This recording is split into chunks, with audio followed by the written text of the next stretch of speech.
Welcome everyone to this briefing brought to you by the Israel Defense and Security Forum, IDSF, and Hebrew name is Bitchonistim.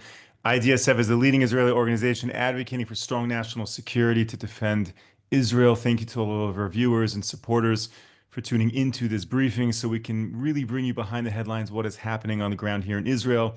It's a great pleasure to be joined today by the founder and chairman of IDSF, Brigadier General Amir Avivi. General, thank you so much for joining.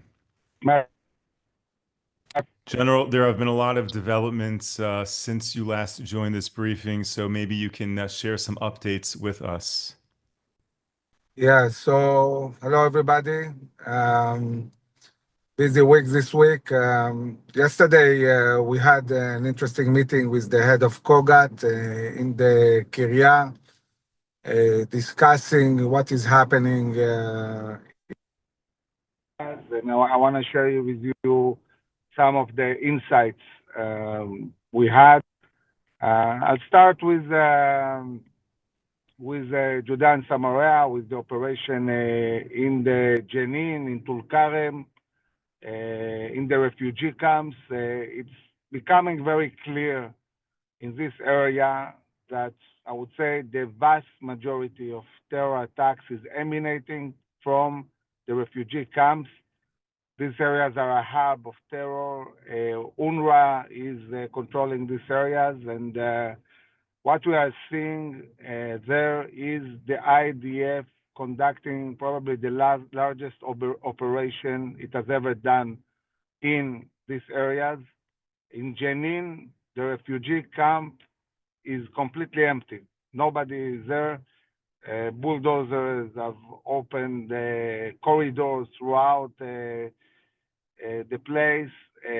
Many houses that had huge amounts of weapons or improvised explosive devices were taken down. UNRWA has been closed, and the army is dealing really systematically with Jenin and Tulkarem. And the interesting thing is that a block away in the city of Jenin or the city of Tulkarem, everyday life continues without any disruption. And unlike the history of these places, in the past, when we had an operation in a refugee camp, the whole city will strike, will try to be part of this. It's not the case now.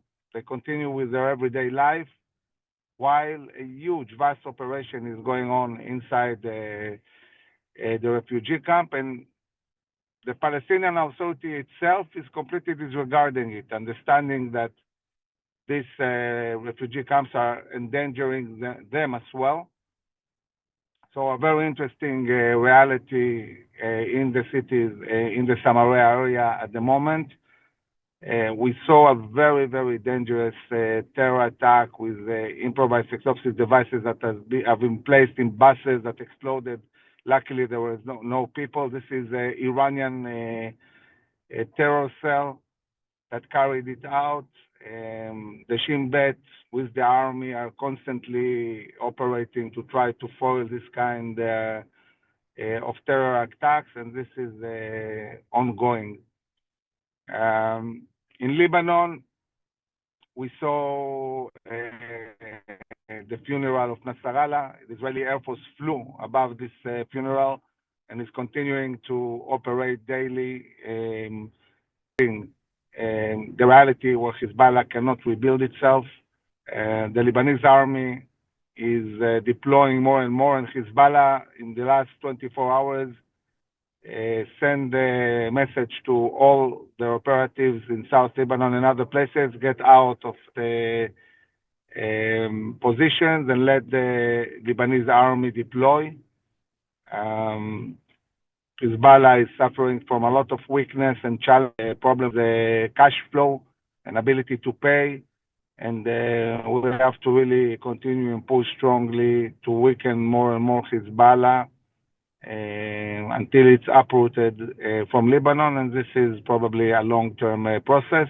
Israel, on the Lebanese border, on the Lebanese side, is holding 5 crucial positions near our border in areas that oversee Israeli towns. So the IDF is still inside Lebanon and will stay probably for a very, very long time in these positions as we are moving towards bringing back the Israeli citizens to the north. In Syria, we are inside Syria, in the Hermon, inside the Syrian Golan, but we're also enforcing a reality where anywhere south from Damascus, we don't allow any military forces or terror forces to be there. Any attempt to bring weapons south of Damascus, immediately the Air Force attacks. We created a very big buffer zones of tens of kilometers inside Syria to make sure that the Golan Heights are safe. In Gaza, things are getting heat up. The army has sent units again to be in readiness to operate in Gaza. We are still supposed to get 4 hostages who are not alive in the first stage. And the army estimates that within a few weeks, a month and a half, we'll probably go back to a full-scale war. At the moment, the realistic scenario is either extending phase A and continuing to get more hostages, but on the same terms until now. Second option is demanding everyone now and Hamas to get out of Gaza. The chances that this will happen are not very high. And therefore, if Hamas stops releasing hostages at any given moment, the IDF will go back on a full-scale operation. As long as Hamas continues to release hostages, I would assume that Israel will choose to continue and get as many hostages as possible. We want to really release all the hostages, and this will be also a reality that will make life for the army also much, much more easier in dealing with Hamas without hostages. Realistically speaking, Hamas is probably not going to release all of them, and at a certain point we'll have to take the decision and go in. And I've mentioned it before, I'll say it again, the army is preparing for a full decisive attack on Gaza in a way that will make sure that Hamas will be eradicated, and in a way that is very different from what we saw throughout the war, including dealing with the humanitarian aid and either stopping it or directing it in a different way. We discussed with Kogat different ways we can make sure Hamas won't get any humanitarian aid, and I must say that the army has solutions.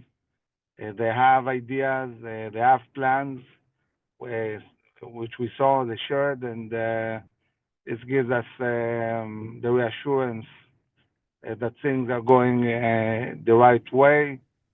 Very soon, the new chief of staff, Amir, will start his position and be ready to lead the army to its next missions. Okay? General, thank you so much for that overview. Over the weekend, many of our viewers have been sending in questions, and thank you, of course, for everyone who sends in the questions and follows these briefings. And if you follow on YouTube and you like and you share, it's really a great way for us to be able to share the truth with so many people. General, there's of course been tremendous discussion around moving the Gazan population out of Gaza. And a lot of people want to know your opinion on whether, if the Gazan people were to agree to go into Jordan, were to agree to go into Egypt, would that be in Israel's best interest? Would that potentially destabilize Egypt and Jordan? And we would be taking the Gazan problem and exporting it to other countries. I said it before, there's a very big motivation in Gaza to emigrate. And anybody, by the way, who has more than one citizenship, if they have a passport of another country, most of them already emigrated. So people who can just get out and go to their country, they do so. Israel knows how to take the Gazans out, even if it's not through Egypt. And indeed, many thousands have left Gaza and even flew from Ramon Airport near Eilat.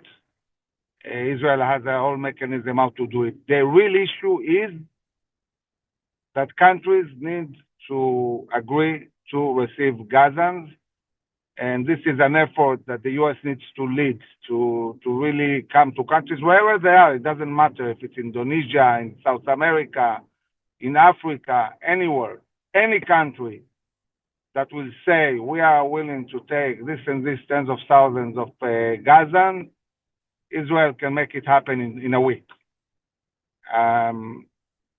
There is a whole mechanism of how to do it, and Hamas also acknowledges that if people want to go, they cannot stop them. People have a right to emigrate. Egypt might continue to blockade their own border, but we don't need Egypt to get people out. I can understand Jordanian concerns about absorbing more Gazans. It probably will destabilize Jordan. I'm not sure Jordan is exactly the right place we want to send them. Egypt is less of a problem, I think, because Sinai Peninsula is huge and Egypt is huge, and the amount of people who live in Egypt is above 110 million. I don't think it's so problematic, not like Jordan. But we really need to be thinking about other countries and countries that need maybe economical support from Israel or from the US, technologies or whatever will motivate them to agree and to enable Gazans to emigrate. So this is something that needs to be solved. We need to find the right places, how to do it. I can tell you that that's not the issue. The logistics are not the issue here. General, as you speak, people, of course, send in questions and comments and thoughts. Dozens of people are writing in the same thing right now, so I have to share it with you for your comment. Everyone is saying Qatar, Qatar, Qatar, Qatar. To what extent do you think there's realistically a possibility of sending Gazans to Qatar, of encouraging Qatar to open up their borders and freely accept the Gazans who want to emigrate there? Just a matter of Qatar being willing to do so. Definitely you can send people to Qatar, but the question is, what are the points of pressure and the leverage that the U.S. has to convince Qatar or any other country to take the Palestinians? We could maybe plan that it will be multiple countries and then they not need to take many. Qataris might share the same ideology and they are basically Muslim Brotherhood like Hamas, and still it doesn't mean that they're willing to take them, and not because they have problem absorbing them ideologically, but really I think they want to keep the Gazans in Gaza in order to fight Israel. That's the issue. So we need to find the right points of pressure or carrots that we can give to any given country to really be willing to take them, whether it's any state in Europe, Africa, Middle East, beyond, Indonesia. There are many ideas about where to relocate the Gazans, certainly those who want to be relocated. Now, this whole talk about relocating the Gazans, opening up borders to allow them to freely leave Gaza has obviously been generated because of President Trump's suggestion. But I'm wondering, to what extent is this really part of an operational need that the IDF has now? Meaning, you're mentioning that the IDF is planning to re-engage and to go back into Gaza on a fuller scale. Will we see in the coming months, as part of that operation, discussion about where to move the Gazan people? Or is this really long term, meaning after the next round of fighting, only then does discussion really become practical in terms of relocating them? I think that it can be a discussion also now, but it's obvious that once the IDF goes in and controls areas inside, it's much more relevant. It's obvious that the less population you have, it's easier to fight. The less population you have, the less logistics and humanitarian aid, these issues that are very complex and that needs to be dealt with. So we want to see a solution, but it's not enough to just say that. You really need to find the countries and hold negotiations and have countries agreeing. There are enough countries around the world, and we need to find the right ones that will be willing, for whatever reason, to take a portion of the Gazan society, whether for workforce or for any other reason. Now, switching topics for a moment, when you began the briefing, you spoke about Jenin, and you mentioned how there's a refugee camp in Jenin that has been largely cleaned up. And first of all, some of our viewers want to understand the language of a refugee camp in Jenin, if there's a better terminology than reinforcing that they're refugees. But more than that, where do those people go? You mentioned it's been emptied out. Where are those people who were living in that camp? So we have to understand the dynamics of how things work in the Arab-Palestinian society. There were people who were living in Jenin or Ramallah or Nablus, in these areas prior to the independence war of Israel. And in the independence war, in this war, many Arabs fled the center of Israel to these areas. And when they arrived, they were not absorbed and didn't become integral part of the city people who lived in these cities. They were put in camps.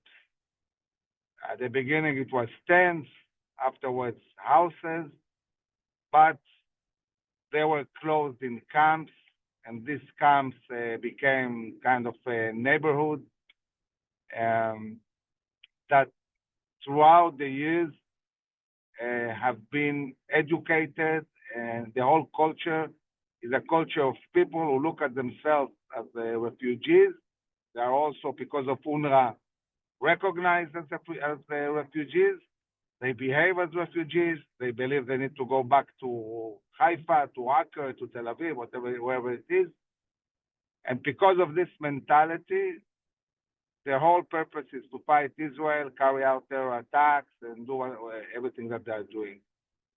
So if we want to seriously deal with this, you need to dismantle UNRWA, and you need to dismantle the whole camp and say that's it. There is no refugee camp. If you want, build a new neighborhood, make it part of the city, bring other people, mix the people.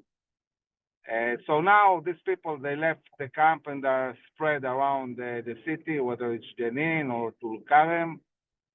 And now the question is what to do with this empty place. Level it down and say that's it, no camp. Now reorganize, spread around, or another solution. So this is what we are dealing now. We have to break the whole culture of them looking at themselves as refugees. When they kicked out 700,000 Jews from all Arab countries, and they said to the Jews, you need to go. Why? Because you have your own state. This is the state of Israel, so this is your state. now leave everything behind, no money, no possessions, and go to your states. 700,000 Jews were kicked out in the early 50s from all Arab countries and sent to Israel. And now they're saying, no, Israel is not your country. When they came to Israel, we didn't treat them like refugees. We absorbed them in the society. We don't have a mentality of refugees. Although many Israelis families in the past were refugees from Europe, from Arab countries, but we built a future for ourselves and we don't look back. We look into the future. But this is not their mentality. Their mentality is stuck in the past, and in order to break this chain, you need to break the education, you need to de-radicalize, you need to close these so-called refugee camps, which are not really refugee camps. You cannot be a refugee if you are already second, third, fourth generation. Refugee might be only the one person that left, not his sons and daughters and so on. This is the reality. 100%. 100%. Okay. And then you also had mentioned the attempted bus bombings in Israel. Are you able to elaborate a little bit more on that? You mentioned it was an Iranian group. Is that something that Israel now needs to worry about moving forward, that there will be more types of those incidents, which we haven't seen since really the second Intifada? We are very aware that Iran is all the time trying to equip and send terror cells to attack Israel from Judea and Samaria, and now more than before, because now Iran has a huge problem with Hezbollah. Hamas is not really functioning. Syria fell. The Iraqi militias are pretty deterred. Houthis less active. So really, if there is one arena that the Iranians feel they can still maintain the fight against Israel, is in the mountains of Judea and Samaria. And we understand this, and we're sending more and more units to operate in these areas and try to break this terror infrastructure. I can say that, for example, in Shechem, in Nablus, by the way, the city, the biblical city of Shechem, that has become Nablus. Nablus is Neapolis. This is the Roman name that the Romans gave to the city of Shechem, and the Arabs adopted this Roman name. It's not even an Arab name. In Nablus, there was the Lion's Den. We remember this terror group, which Israel managed to pretty much eradicate. And when we were fighting the Lion's Den, this city, all its economy almost was destroyed. And this affected a lot everything that's happening in the city. For example, there are 2,000 students that used to come and study in the university in Shechem, and they stopped coming. This affected the economy. So suddenly this city became quiet.